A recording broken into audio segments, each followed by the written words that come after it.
अस्सलाम एवरीवन, आप सभी को हमारा नमस्कार। तो चलिए आज की इस वीडियो में हम बात करते हैं नो कॉस्ट ईएमआई के बारे में। ठीक है। तो आप सभी ने किसी भी ई कॉमर्स प्लेटफॉर्म पे जब भी आप शॉपिंग वगैरह करते हैं, ठीक है, कुछ हेवी अमाउंट का अगर परचेज करते हैं तो वहाँ पे आपको ईएमआई ऑप्शन शो करता है।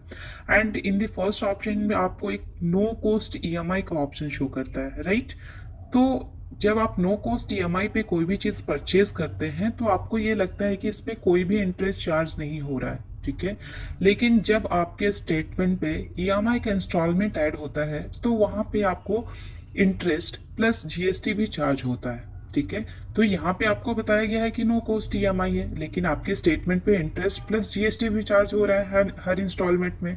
तो ये क्या है? ये जीरो रेट ऑफ इंटरेस्ट है या फिर आपको इंटरेस्ट लग रहा है? इसके बारे में चलिए आज जानते हैं, ठीक है। ये कैसे काम करता है एंड नो कॉस्ट ईएमआई का मतलब क्या है, आज इस वीडियो में हम इसी के बारे में चर्चा करेंगे।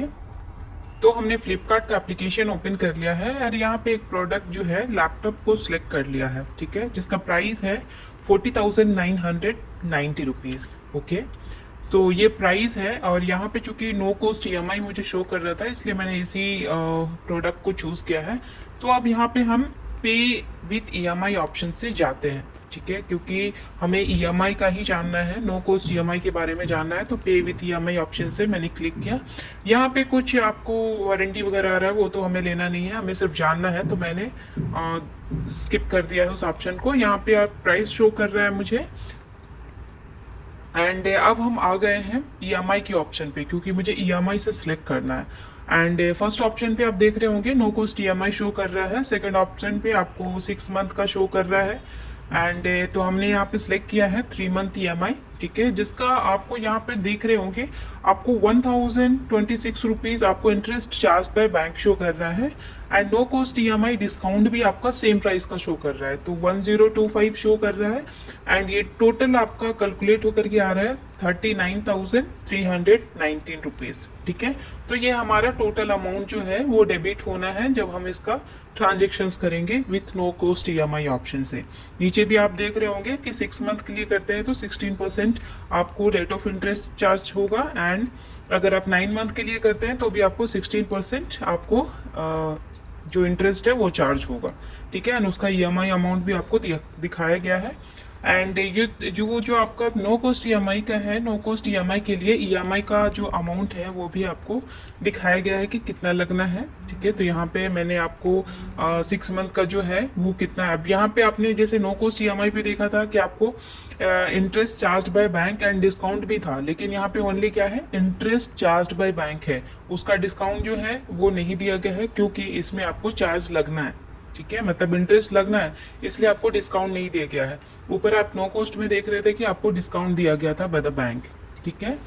तो ये रही आपको डिस्काउंट क्या करती है, बैंक आपको पहले ही दे देती है, लेकिन चूंकि जब बैंक को है, बैंक को उस पर इंटरेस्ट चार्ज करना ही है, ठीक है, उसको इंटरेस्ट की एंट्री दिखानी है एंड जीएसटी वगैरह भी आपको अमाउंट उसमें डालना है, इसलिए उन्होंने डिस्काउंट पे जो इंटरेस्ट वो चार्ज कर रहे हैं उनका डिस्काउंट उन्होंने पहले ही दे के रखा है, ठीक है। इसलिए जब आपका स्टेटमेंट जब आता है तो जो इंटरेस्ट होते हैं वो इंटरेस्ट आपको उसमें ऐड होकर के आते हैं एंड जीएसटी भी उसका ऐड होकर के आता है। लेकिन जो जीएसटी एंड इंटरेस्ट अमाउंट आपको चार्ज हो रहा है वो बैंक ने पहले ही आपको डिस्काउंट दे रखा है, इसलिए एट द एंड ऑफ जो प्राइस है प्रोडक्ट का वही आप पे कर रहे होते हैं, ना कि आपको एक्स्ट्रा इंटरेस्ट लगता है, ना ही आपको कोई भी यहाँ पे। तो ये नो कॉस्ट ईएमआई का मतलब यही है कि आपको जो इंटरेस्ट चार्ज हो रहा है वो बैंक आपको ऑलरेडी दे रखी है, ठीक है।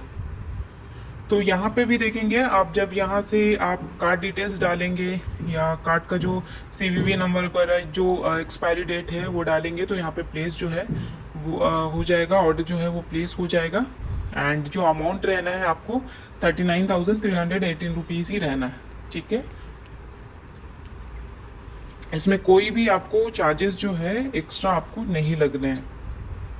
तो यही होता है आपका नो कॉस्ट ईएमआई।